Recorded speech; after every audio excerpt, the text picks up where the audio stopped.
Hello friends, welcome back to our channel. If your Dasher app shows locked for review, it can be stressful, especially when you're trying to work and suddenly lose access to your account. Many drivers see this message and assume they've been permanently deactivated, but that's not always the case.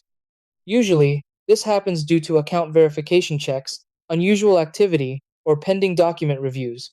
DoorDash may temporarily lock your account to ensure everything is secure and compliant.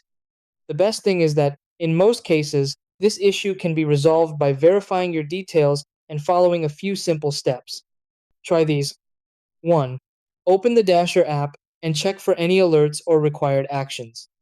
2. Look for an email from DoorDash explaining the review. 3. Complete any identity verification or document upload. 4. Ensure your app is updated and internet is stable. 5. Log out and log back into your Dasher account. 6. Contact DoorDash support if the issue continues.